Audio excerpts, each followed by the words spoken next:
Civic volunteer, village police. তো সিভিকদের কিন্তু গতকালে নতুন একটা বড় আপডেট উঠে এসেছিল, আশা করি আপনারা অনেকেই জানেন। তো সিভিকদের কি চাকরি বাতিল হবে, একটা বড় নতুন খবর উঠে আসছে আজকে এইমাত্র অফিসিয়াল বিজ্ঞপ্তি জারি করা হয়েছে, একটা গুরুত্বপূর্ণ আপডেট। মুখ্যমন্ত্রী এবার বড় সিদ্ধান্ত। আজকে আমরা এই ভিডিওতে বিস্তারিত সম্পূর্ণ তথ্য আলোচনা করব। অবশ্যই ভিডিওটি সম্পূর্ণ দেখুন, শেষ পর্যন্ত দেখুন। চ্যানেল নতুন দর্শক অবশ্যই চ্যানেলটিকে সাবস্ক্রাইব করে দেবেন। তো আশা করি আপনারা জানেন এর আগের রাজ্য সরকার যখন ছিলেন তো সিভিক পুলিশ কিন্তু না থাকারই কথা, কিন্তু রাজ্য সরকারের অনেকটা রিকোয়েস্টে সিভিক ভলেন্টিয়ার কিন্তু রয়েছে আজ রাজ্যে, ঠিক আছে।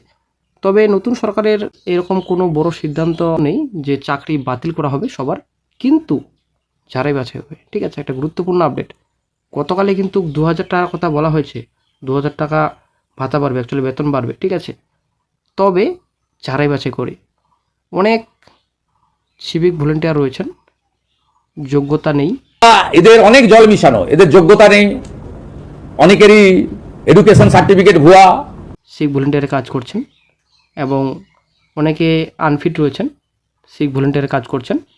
তো এবার কিন্তু সব খতিয়ে দেখা হবে, একটা গুরুত্বপূর্ণ আপডেট, একটা ব্রেকিং আপডেট। তো নির্দেশিকা কিন্তু জারি করা হয়েছে সিভিক ভলেন্টিয়ারদের স্বরাষ্ট্র দপ্তর থেকে। সিভিক ভলেন্টিয়ারদের যোগ্যতা ফের যাচাই করা হবে, সিভিক পুলিশের ভেরিফিকেশন খতিয়ে দেখা হবে, নিয়োগ বদলিতে রাজনৈতিক সুপারিশ ছিল কিনা তা কিন্তু খতিয়ে দেখা হবে। সিভিকের গত 2 বছরের কাজের রিপোর্টে নজর দেওয়া হবে, একটা গুরুত্বপূর্ণ আপডেট।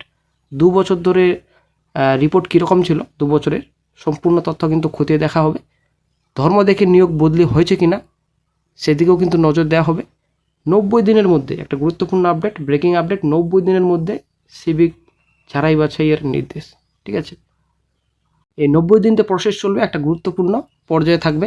সিভিক ভলেন্টিয়ার যারা বর্তমানে কাজ করছেন, তো 2000 টাকা করে বেতন বাড়লেও অনেকে কিন্তু এখন চিন্তায় থাকবেন যে আমার নিজের চাকরি থাকবে কি না, ঠিক আছে।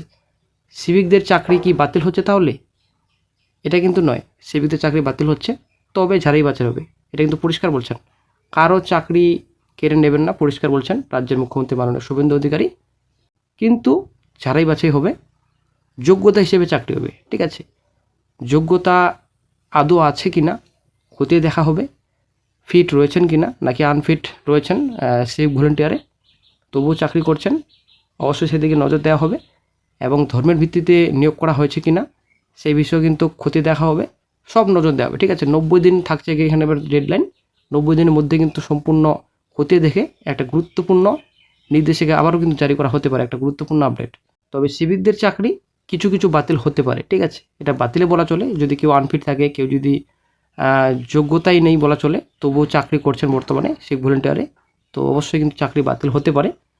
তবে শুধু যে মাত্র সিভিক ভলেন্টিয়ারদের চাকরি বাতিল হবে সেটা নয়, আরও যে অন্যান্য দপ্তর রয়েছে কন্ট্রাকচুয়াল পোস্টে, গ্রুপ সি রয়েছে, গ্রুপ ডি রয়েছে, ডাটা এন্ট্রি অপারেটর, এই পোস্টগুলো যে রয়েছে, তো সব দপ্তরে কিন্তু ঝাড়াই বাছাই হবে, এটা কিন্তু পরিষ্কার বলছেন। যোগ্যতা হিসেবে চাকরি পেয়েছেন কিনা, নাকি আলাদা কোনো অসৎ উপায়ে চাকরি পেয়েছেন, পলিটিক্যাল ব্যাপারে চাকরি পেয়েছেন, তো অবশ্যই কিন্তু সব তথ্য খতিয়ে দেখা হবে, এটা কিন্তু পরিষ্কার বলছেন রাজ্যের মুখ্যমন্ত্রী। অনেকেই পার্টির ক্যাডার হিসেবে কাজ করেন, নিজের কাজ করেন না,